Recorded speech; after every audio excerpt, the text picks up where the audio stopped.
रोहित पवार यांच्याकडनं दिल्लीमध्ये माजी मुख्यमंत्री अरविंद केजरीवाल यांची भेट घेण्यात आली आहे। अजितदादांच्या विमान अपघातासंदर्भात रोहित पवारांनी केजरीवाल यांच्याशी चर्चा केली। दुसरीकडे रोहित पवारांकडनं आप खासदार संजय सिंग यांचीही भेट घेण्यात आली। अजितदादांना न्याय मिळवून देण्यासाठी आम आदमी पक्षाने संसदेमध्ये आवाज उठवावा अशी प्रतिक्रिया रोहित पवारांनी भेटीनंतर दिली आहे। संजय सिंग साहेबांचं नाव अख्ख्या देशामध्ये एक लढवय्या खासदार म्हणून त्या ठिकाणी घेतलं जातं। त्यांना इथेही भेटून मी विनंती केली महाराष्ट्राच्या वतीने की महाराष्ट्रामध्ये मराठी माणसाला दुर्दैवाने त्या ठिकाणी न्याय दिला जात नाही, FIR सुद्धा होत नाही, इन्व्हेस्टिगेशन योग्य दिशेने जात नाही। पार्लमेंटमध्ये तुम्ही अजितदादांचा हा मुद्दा तिथे घ्यावा। ऐसी आशंका है कि क्योंकि वो अपनी एनसीपी का और पवार साहब की एनसीपी का मर्जर करने वाले थे, एनसीपी फिर से मिलने वाली थी, इसके कारण से ये एक साजिशन की गई हत्या है, ऐसी आशंका, ऐसा संदेह है। रोहित पवारांच्या साखर कारखान्यामुळे धुकं तयार होऊन विमान अपघात झाला का असा सवाल भाजपकडनं करण्यात आलाय। भाजप युवा मोर्चाचे पुणे जिल्हाध्यक्ष वैभव सोलनकर यांनी ही शंका व्यक्त केली। मुख्यमंत्री फडणवीसांकडे चौकशीची मागणी करणारं पत्र त्यांनी दिलं आहे। यावर रोहित पवारांकडनं टीका करण्यात आली आहे। ज्या ठिकाणी अपघात झाला त्या ठिकाणी धुकं होतं असं सगळ्या रिपोर्टमध्ये आलेलं आहे। ते धुकं या कारखान्यामुळे तयार झालं असं आमचं म्हणणं, याची चौकशी झाली पाहिजे। हे धुकं कशामुळे तयार झालं तर ज्या वेळेस सकाळी कारखान्यातून निघणारा गरम धूर ज्यावेळेस थंड हवेच्या संपर्कामध्ये येतो त्यावेळेस स्मोक प्लस धूर असे लेअर तयार होते आणि त्याचा पायलटला अडथळा ठरू शकतो असं आम्ही टेक्निकली बाबी आपल्या समोर स्पष्ट म्हणतोय।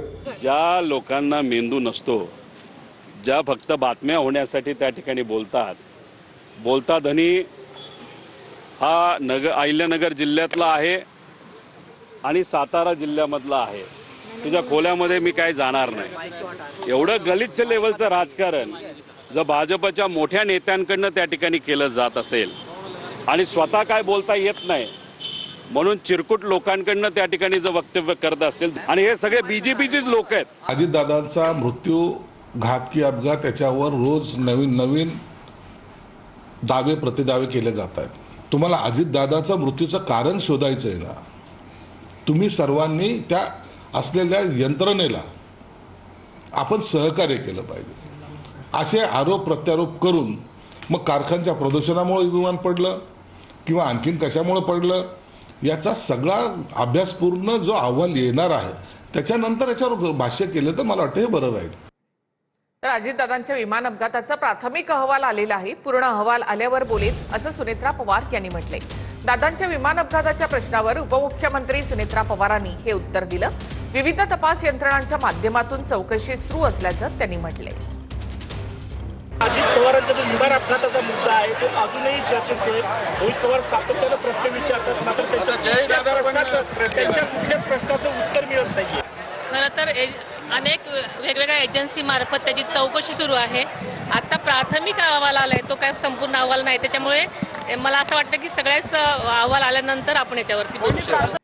जय पवार सोमवारी सकाळी 11 वाजता पत्रकार परिषद घेणार आहेत। VSR कंपनीबाबत जय पवार पत्रकार परिषदेमध्ये बोलणार आहेत।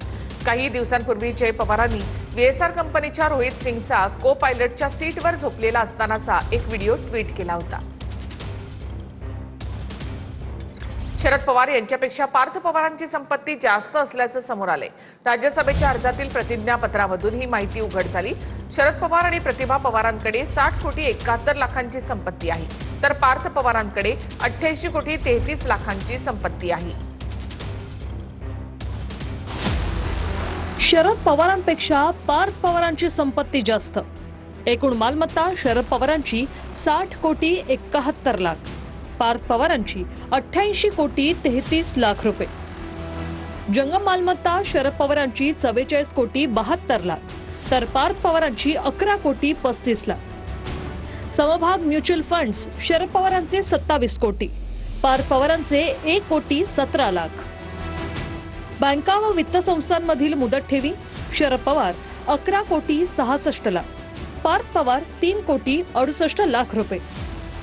सोनं आणि चांदीचे दागिने शरद पवार 3,85,00,000 लाख, पार्थ पवार 1,31,00,000. स्थावर मालमत्ता शरद पवार 15,99,00,000 लाख. बारामतीतील शेती, घर, सदनिकांचे अंदाजे मूल्य, तर पार्थ पवार 76,98,00,000. बारामतीतील शेतजमीन, पुण्याच्या घराचे अंदाजे मूल्य.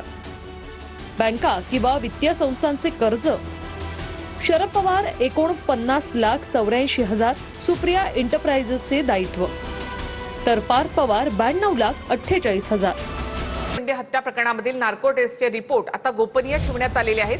अहवालासंदर्भात कोणालाही माहिती दिली नाही अशी माहिती अधिकाऱ्यांनी दिली आहे. अफवांवर विश्वास न ठेवण्याचे विशेष तपास अधिकाऱ्यांनी आवाहन केले आहे.